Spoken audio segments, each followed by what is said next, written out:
Сонирмилах цаг толиулж байна. Дараах зохиолыг танд албан ёсны эрхтэйгээр хүргэж байна. Та subscribe дарж нэгдээд цаг алдалгүй зохиолон сонсороо. Оюуны өмчийг дээдж буй танд баярлалаа. Зохиолч Дарсүрэн онцгой эрх 61-р хэсэг. Ерөнхий сайд Кноэ өөрийнхөө суудлыг Хиранумад өгч, өөрөө түүний хуучин ажлыг хүлээн авч ерөнхий сайдын нууц зөвлөлийн дарга боллоо. Ингээд Хиранума өөрийнхөө засгийн газрын улс төрийн гадаад бодлогоо тодорхойлсон үгэндээ Хятадын талаар баримталж байгаа бодлогондоо Кноэгийн 3 зарчмыг баримтлах болно гэж тунгаглав. Тэгээд тэрээр Аз тогтоох эзэн хааны шин дэглэмийн талаар үгэлэхдээ гадаад Монголын асуудлыг төгс шийдэж, алс дорндоос Улаан Оросын нөлөөг зайлуулж, Тэнгэрийн гэлч Тэн ногийн шин дэглэмийг Аз тогтоод цэцэглүүлнэ гэж зарлаа. Хиранумагийн энэ үг нэмэгдэхүүний байрыг сольсноос нээлбэрийн чанар хувирахгүй гэдэг онолын үндсэлтэй ихрэлжээ. Кноэгийн 3 зарчим гэдэг бол юуны өмнө их гүрнүүттэй байгуулсан Хятадын бүх гэрээг цуцлах явцад зөвхөн Япон Хятадын найрамдлын гэрээ гихчийг тогтоох хийгээд Хятадд тогтоох Японы улс төр эдийн засгийн онцгой эрхийг олон улсын хэмжээнд зөвшөөрүүлээд эцэст нь Япон, Манжго, Хятад гурвын хооронд цэргийн холбоо байгуулж Номхон Долайн нутаг оронд дэгдээсэн хэсэгчилсэн дайныг үргэлжлүүлэх замаар тэдгээр орныг эзэлж эзэн хааны эзэмшил болгоход чиглэж байлаа. Японы жанжин штаб гадаад Монгол руу чиглүүлсэн ажиллагааг яарвчилж, шинэ оны эхний улиралд байлдааны төлөвлөгөөг боловсруулж танилцуулах нууц даалгавар Квантуны аримд өгчээ. Аяна улсуу Сафрановын ирээнээс үүнийг гадарлангуут ажилдаа оржээ. Аяна улсууг ажилдаа орсны маргааш Хато түүнийг дуудлаа. Би маргааш Синзэн рүү явна. Намайг ирэхэд Харбины шорондоогоо эрүүгийн хэрэгтэн болон улс төрийн хоригдлуудын хэрэгтэй танилцаад судалгаа гаргасан байх хэрэгтэй.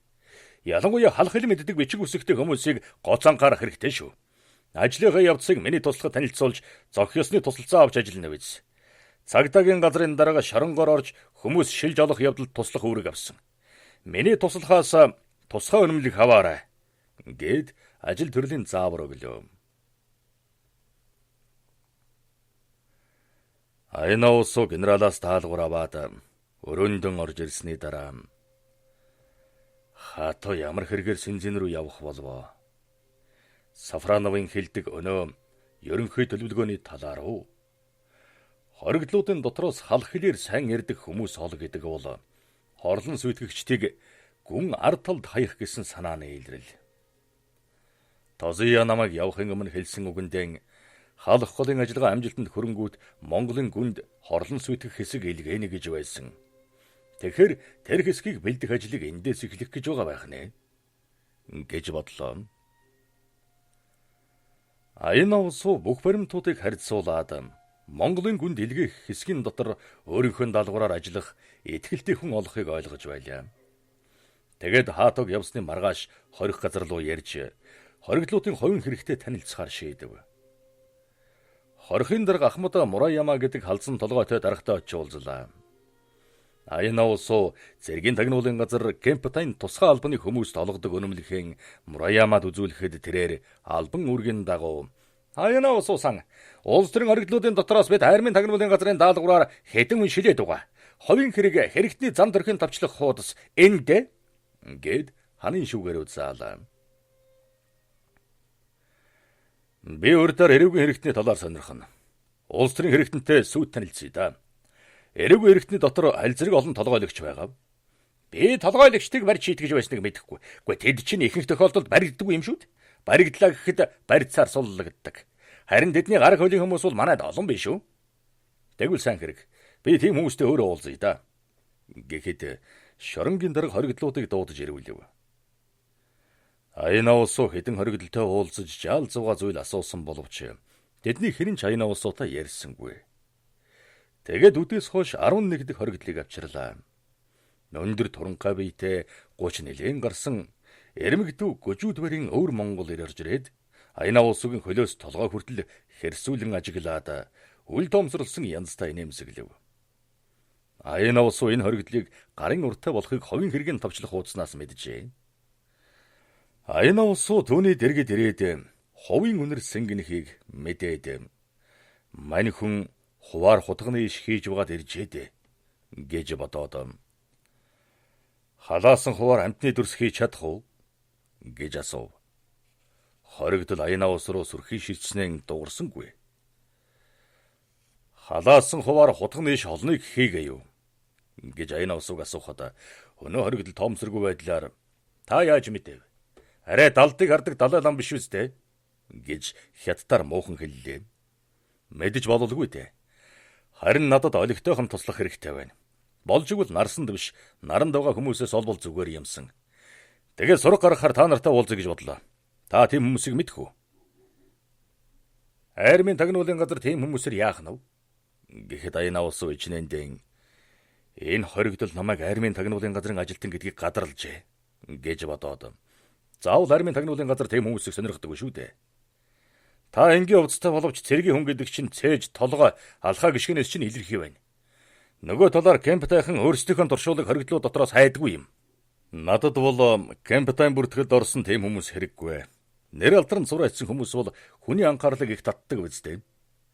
Тэгээд та шинэ хувилгаан тодруулах нь. Гэхэд аяна усуу Кемптайханд нүдлэгдээгүй эрүүгийн гэмт хэрэгтний толгойлогчдыг шинэ хувилгаан гэж хочилдог болохыг төвөггүй мэдлээ. Та миний бодлыг гадралжээ. Тэгвэл ацаг хөлсийн ярилцгууд. Одоо ярихгүй. Таны тодруулсан шинэ хувилгааныг шалгасны дараа ярилцъя. Тэгвэл үн хүрэн шүү дээ. Таны хайжив хувилгааныг би тодруулж чадахгүй даваа байна. Маргаашийн өөхнөөс өнөөдрийн уушиг дээр гэдэг үз. Би уушигт дуртай хүн шүү. Гэд дахиж дуурсангүй. Аяна усуу хоригдлын энэ үгнээс хамаг учрыг мэдлээ. Хаата Тозия хоёр хоригдлуудаас эрүүгийн хэрэгтний толгойлогчдын хаягийг хайсан нь сохор цоос гар зэтгэхгүй гэж бодсныг гэрчилнэ. Харин тэд яагаад заавал эрүүгийн хэрэгтний толгойлогчдыг сонирхсан учрыг аяна усуу олсонгүй.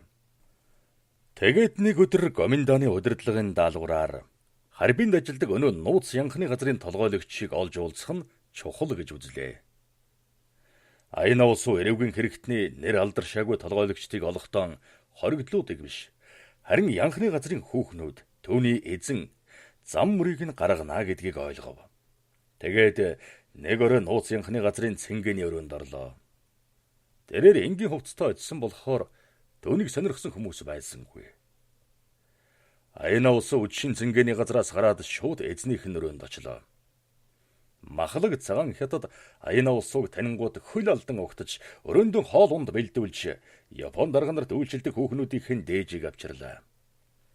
Аяна усуу янхны газрын тэргүүнтэй амжилан ярих хэрэгтэй болохоор тэр учраас сэм шивнэлээ. Бололгүй яах вэ? Хоёулаа ярьж боллгүй яах вэ? Гэд янхны газрын тэргүүн гараан зангахад үйлчлэгч бүхэн өрөөнөөс гарлаа. Би харбин дэх их газрын пандчдын дотроос золботойхон 2-3 хүн хайсан юм. Тэм хүмүүсийг чи мэднэ. Танаа сайхан хүүхнүүд тэдэнтэй холбоотой байдаг гэж янхны газрын нууц ажиллагааг анддаггүй хүн шиг хэллээ. Их газрын пандчингуудыг цагдаагийн газар андахгүй. Тэдэнтэй холбоотой байна гэдэг чинь Кемптайхны занганд орно гэсэн үг. Би түүнээс айдаг болохоор тийм хүмүүсийг бараг танихгүй шүү. Жоо явнсан.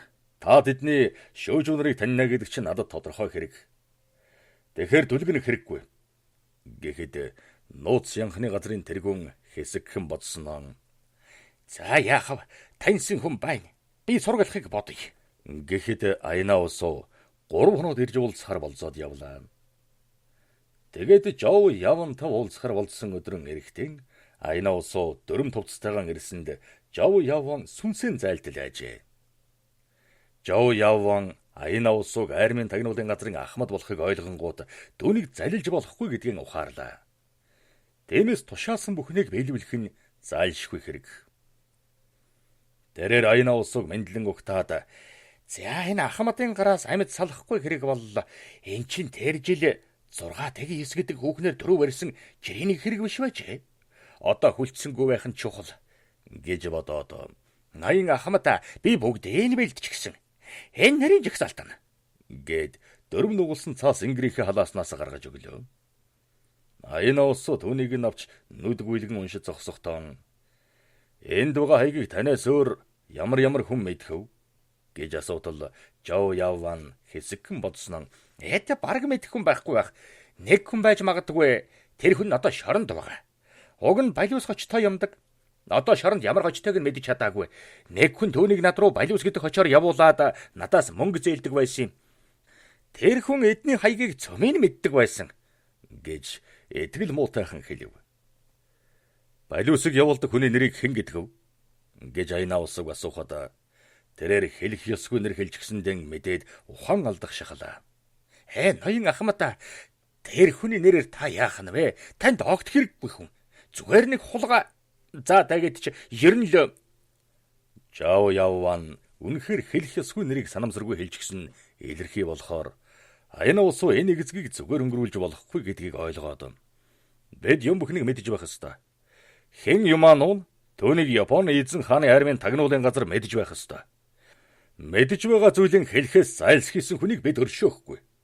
Тэр тусмаа бидний сонирхож байгаа зүйлийг нуусан хүнийг байлдааны цагийн хуулиар шийтгэндэ гэхэд Жоо Явван хэлэхээс өөр замгүй гэдгийг мэдэрлээ. Түүнийг харч он гэж хочилдог юм гэж хэлээд үл мэдэг ээрэхэд Аяна ус өөрөөсөө Жоо Явван энэ нэрийг хэлэхдээ яасыг хайж байна гэж шивнэн асуулаа. Хар чонын гадаад байдал нүүр царайны төрхийг хэл. Тэр чинь нүүр царайгаа дандан хувиргаж явдаг юм. За та нуруугаар гэвэл өндөр, өргөн цээжтэй, туран гайвтар биетэй хижээлдүүхэн хүн бэ. Гоц тэмдэг гэвэл зүүн чихнийхэн хэнгэрэг дотор улаан мэнгитэй. Энэ хаягнуудыг миний гарт орсон гэдгийг хулгайч нарын хэнэнч мэдэх ёсгүй. Энэ хаяг миний гараас хүнд шилжихгүй учраас та хий хайсны хэрэггүй. Бадлага нь гэвэл энэ гэд нэгэн бичиг өглөө. Энэ бол Аяна усуу өн юм 40 мянган йен солиулж явахтан гаргуулсан Жоо Явваны баталгаа байлаа.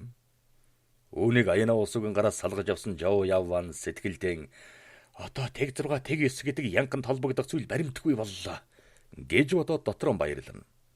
Ноён ахмата, хэрвээ хэрэгцээ тохиолдвол би танд тусалж болно шүү гэж Жоо Явван хэлэхэд Аяна усуу би танд энэ бичгийг ихээр нөгсөн боловч үүний гэрэл зургийн хувь үлдсэн гэдгийг мартж болохгүй шүү гэд өрөөнөөс гарлаа. Аяна усуу Жоо Явваны өгсөн хаягийг нарийн судлаад хулгайч нарын талаар тавих хяналтын төлөвлөгөөгөө гаргаад Мураяаматай очиж уулзав. Тэрээр Ахмадын шаардлагын дагуу өнөө зөрүүд хоригдол буюу дархан хочтой хоригдлыг дуудуулваа. Аяна усуу дархан хочтын ховын хэргийг үзэж байснаа танай дархан буюу Катанаказы чинь шоронд юу хийдэг юм гэж сонирхолоо. Голдуу хутга хийдэг юм. Хуучин бол мөнгөний авдрын төлхүүр хийдэг байсан л гэлцдэг. Хянганы шоронгоос энэ шилж ирснээс хойш дандаа л хутга хийдэг болсон.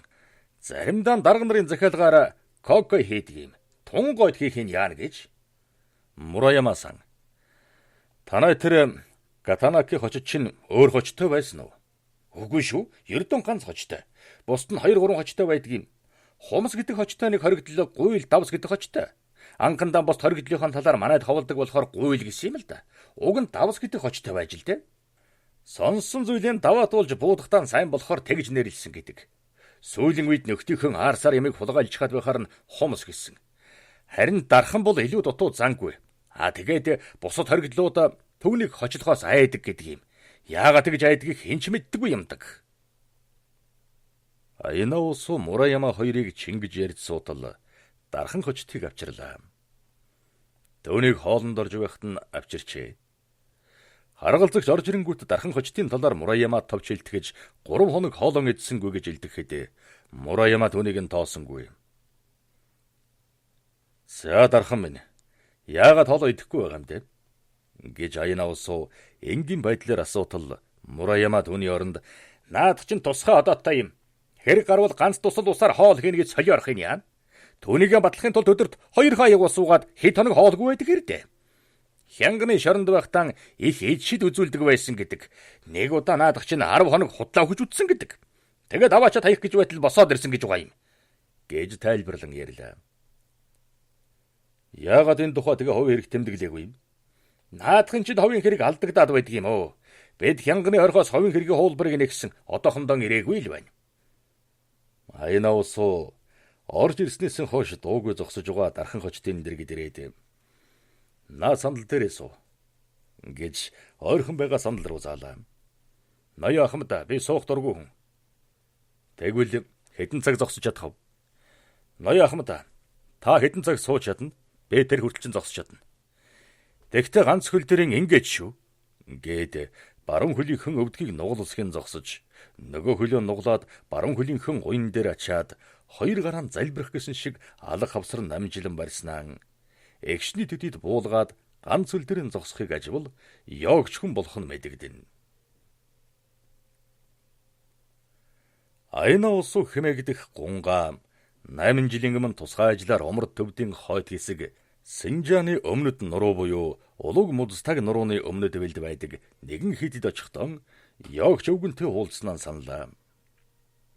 Тэгээд хожим буянтын хэрэгтэй танилцж байхдаа гандан хитийн нэгэн ламтай уулзаж Японд дэлгэрсэн буддын шашны урсгал Синто ёсны шашны ёс хормын талаар тайлбарлуулахдаа хүрээнд барлсан мянган бурхны тгийг сонирхож билээ.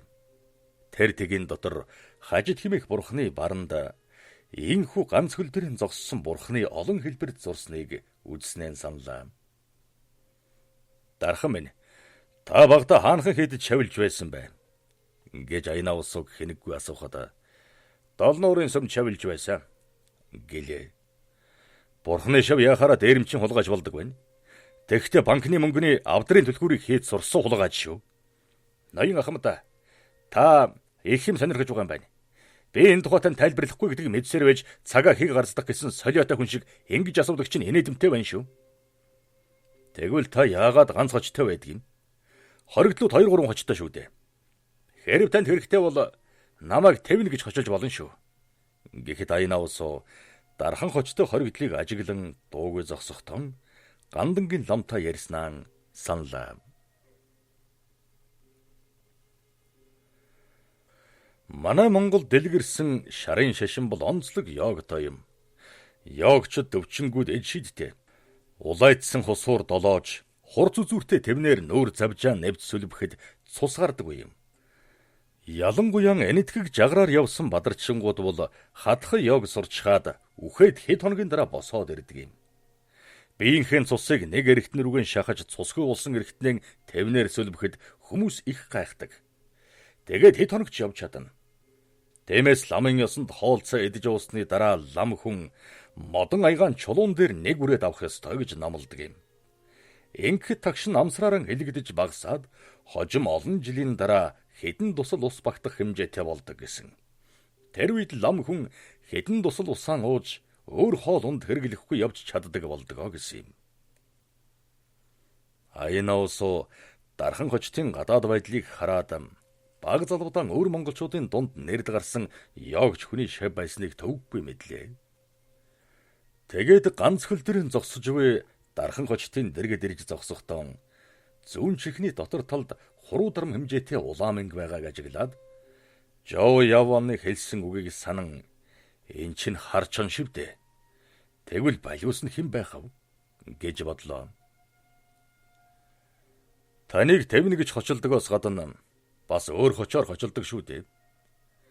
Хэрв санахгүй л хэлээдэгч болно шүү гэж Аяна усуу хэлэхэд эзэн өөрөө мэдэхгүй хоч байна гэдэг чинь та бүхний хайрлах хоч байж таарна да гэж санамсаргүй байдалтай сөргөв. Үгүй шүү. Таныг балиус гэж хочилдог байсан. Тэгж хочилдог байсан хүний нэрийг надаар хэлүүлээд яах вэ? Гэхэд дархан хочид өрөөсөн хөлөөн буулгаад хоёр хөл дээрэн зогсохдоо гайхсан гярхаа ажигчнүүдээр Аяна усууг нэвч шовч ширтэн. Гайх хэрэггүй. Таныг самурайн когай хийдэг болохоор чинь дархан гэж очилдог болсон байна гэж Аяна усууг төмөн дайлгуугаар хэлэхэд дархан хочид хоригдол бүр гайхан ширтсээр байлаа. Хар чон хэмээгч төмөд хүн бэлээ.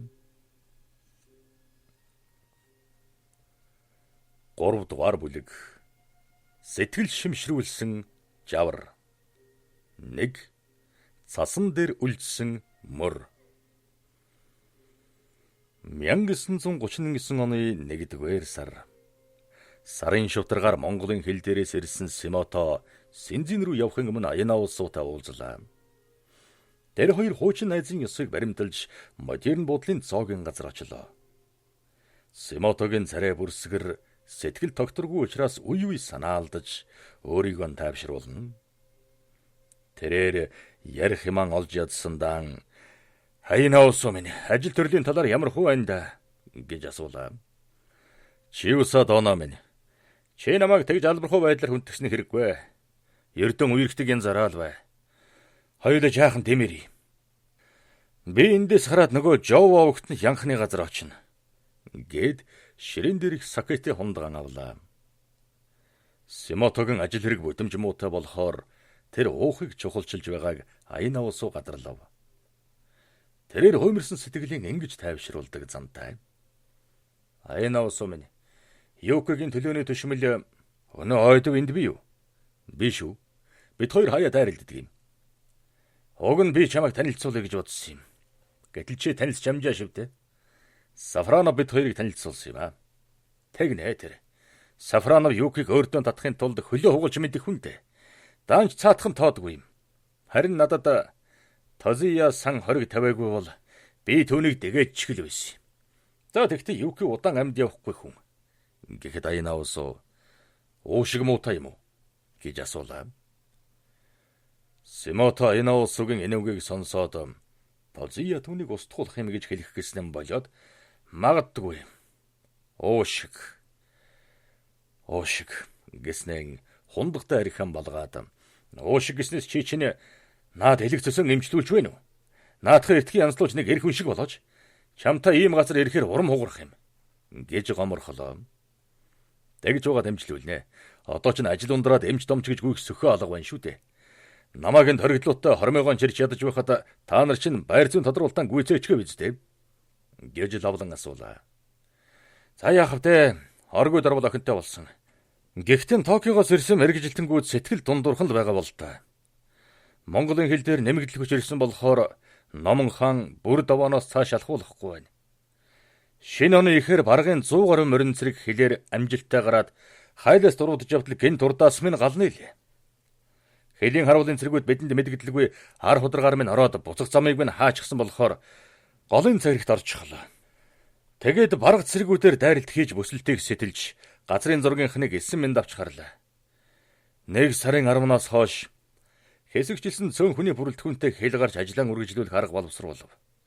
Ингээд өдөр бүр хэлийн хэнтэй үзэлцэж ширүүн галын дунд амиан алдах шахыг явж байж жаал зугаа юм цуглууллаа да. 2 сарын 8-нд нуурын хэсгээр шинэ ажиллагаа зохион байгуулад барга цэргийнхэн баргийг алдсан. Тэгэхээр 6 хоногийн дараа ихээхэн хүч хоримтлуулаад даагаа нэхэхээр талын манхны чиглэлд гарлаа. Гэд Симото хундагтай сакегаан балгаад хэсэг зүр бодол хийлсэн янзтай дуугүй суухтан үе санаалдан. 61-р хэсэг төгсөв.